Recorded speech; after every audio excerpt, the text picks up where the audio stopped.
Judges chapter 3. Now these are the nations which the Lord left to prove Israel by them, even as many of Israel as had not known all the wars of Canaan. Only that the generations of the children of Israel might know, to teach them war, at the least such as before knew nothing thereof, namely 5 lords of the Philistines, and all the Canaanites, and the Sidonians, and the Hivites that dwelt in Mount Lebanon, from Mount Baal-Hermon unto the entering in of Hamath. And they were to prove Israel by them, to know whether they would hearken unto the commandments of the Lord, which he commanded their fathers by the hand of Moses. And the children of Israel dwelt among the Canaanites, Hittites, and Amorites, and Perizzites, and Hivites, and Jebusites. And they took their daughters to be their wives, and gave their daughters to their sons, and served their gods.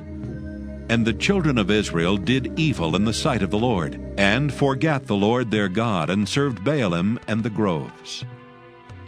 Therefore the anger of the Lord was hot against Israel, and he sold them into the hand of Cushan-Rishathaim, king of Mesopotamia. And the children of Israel served Cushan-Rishathaim 8 years. And when the children of Israel cried unto the Lord raised up a deliverer to the children of Israel, who delivered them, even Othniel the son of Kenaz, Caleb's younger brother. And the Spirit of the Lord came upon him, and he judged Israel and went out to war. And the Lord delivered Cushan-Rishathaim, king of Mesopotamia, into his hand, and his hand prevailed against Cushan-Rishathaim. And the land had rest 40 years, and Othniel the son of Kenaz died. And the children of Israel did evil again in the sight of the Lord, and the Lord strengthened Eglon king of Moab against Israel, because they had done evil in the sight of the Lord. And he gathered unto him the children of Ammon and Amalek, and went and smote Israel, and possessed the city of palm trees. So the children of Israel served Eglon the king of Moab 18 years. But when the children of Israel cried unto the Lord raised them up a deliverer, Ehud the son of Gera, a Benjaminite, a man left-handed.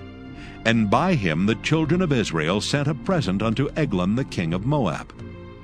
But Ehud made him a dagger which had 2 edges of a cubit length, and he did gird it under his raiment upon his right thigh. And he brought the present unto Eglon king of Moab, and Eglon was a very fat man. And when he had made an end to offer the present, he sent away the people that bare the present. But he himself turned again from the quarries that were by Gilgal, and said, I have a secret errand unto thee, O king. Who said, Keep silence. And all that stood by him went out from him.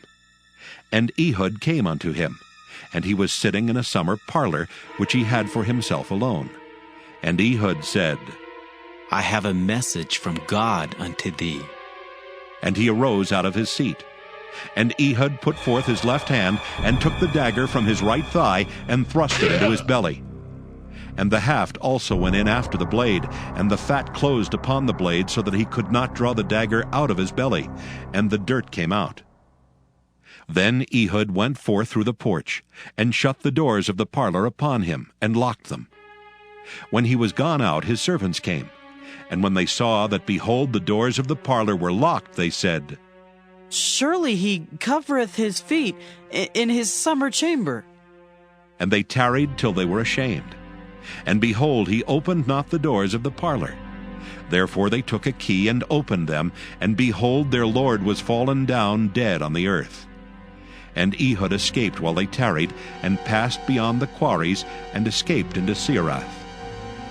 And it came to pass, when he was come, that he blew a trumpet in the mountain of Ephraim, and the children of Israel went down with him from the mount, and he before them. And he said unto them, Follow after me, for the Lord hath delivered your enemies, the Moabites, into your hand. And they went down after him, and took the fords of Jordan toward Moab, and suffered not a man to pass over. And they slew of Moab at that time about 10,000 men, all lusty and all men of valor, and there escaped not a man. So Moab was subdued that day under the hand of Israel, and the land had rest 80 years.